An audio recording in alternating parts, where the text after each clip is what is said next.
all this yourself. It used to be 5 years ago, you know, PR people were the only people who had that stuff. Yeah. It is not that hard anymore, but they are barraged by people. You've got to be, just like the lady in there said, get to the point when you go meet with these government people. You've got to get in there with the media in the first 3 words. Yes? I can tell you for a fact that I'm with the brand. We print between 15 and 20 stories a week. Wow. We get between 100 and 200 stories a week. I bet. And that's before we have ones that we're working on that are the current event specialty type stories. So when you send us a story, for us it has to be local. It has to be something that reaches a number of people, not 1 or 2. And it has to be something focused. If you're doing an event, if you are contributing to the community, we use a 1 through 5 rating. You move up the rating anytime you're doing something that focuses on the community.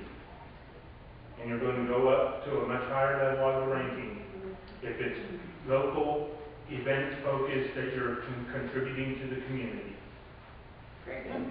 I think it's important to note too that a lot of publications also have their online editions, and some of those might be more appropriate for an event listing or something that's coming up in the future. You want to kind of get on the calendar and have people know about and plan about. So look for those opportunities too when you're doing research. And the other thing too, and then maybe we'll go on, but one of those is awards. You know, you all members of one of the chambers, they all have award programs, Small Business of the Year, all kinds of things that you can submit yourself for. I would encourage you to do that because it's something you can tell your clients about, but you can tell the media about that you won this award. You can put it if you do a newsletter for your clients. Those things are very helpful. The media tends again to pick up on that more. You know, if you won the Small Business of the Year, then that's a reason to go and say, you know, let's do a profile on this company because they just got this one. And the chambers give out lots and lots of awards, and look for those opportunities. Look to your local chambers. Well, several folks asked questions about crisis communications and what to do if something unexpected happens. And I want to give a couple of quick tips on this, and there is a handout you can take with you as well. And I think the way we go about really defining a crisis is to say that anything that interrupts your regular, course of business. And we joke around our office that might be for us just running out of coffee in the morning. That might interrupt our flow of business. But it's really something different for everyone. It might be maybe your product is interrupted for some reason, and you don't get shipments of what you're expecting, and so you don't have what you need for your customers. Or you can't get into your place of business, or the electricity's down, or you can't, operate your computer or information that you really need on a daily basis. And so I think one of the most important steps is to think about what those situations would be for you. Once you've done that, you brainstorm a little bit on what would happen if you were in that situation today. What would be all the things that be running through your head in terms of what you need to take care of from a logistics standpoint, just to get things back up and running again? What phone numbers do you need to have handy? How might you talk to your employees and reach out to them to let them know what's going on? How would you, talk to your customers if need be? And really try to start an outline of what you would do to respond and react. Because the best time to think through these things is when it's not happening, when you have the time and the clear head to think through and to make a plan. So in addition to kind of outlining what you would do to get things back on track, you need to think about the larger communications piece and what the public at large needs to know. Is there a safety issue there? Do you need to warn people about something? Would you have the need to reach out to the news media and let them know what's happening to help alert people? Or, it could be something along the lines of the church situation where maybe you want to be prepared for a news media who might be asking questions. And, maybe you want to make sure that you're ready to deal with that and have a spokesperson identified in advance who's ready to deal with sensitive issues and get information out as needed. So again, the time to think about this is now, not when you're in the throes of something happening. And it does pay to be prepared for both parts, both the internal logistics and things and running, but the communications piece as well. And there are a couple other tips here that might help you kind of think things through. But it's good to consult in advance, not only with your team back at your company, but also with any legal support that you may have, or insurance companies, or other professionals who may have extra advice for you that relates specifically to your line of business and what you do every day.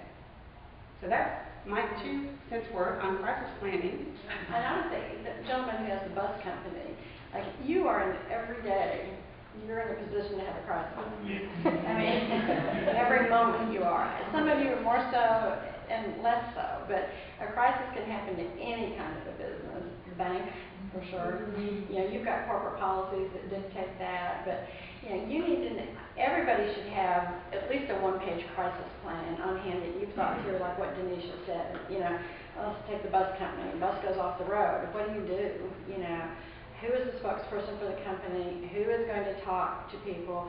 You know, you don't want, you know, how are you going to control the situation if it's that kind of a thing? What are you going to say? Who are you going to call? What are the phone numbers you need to know?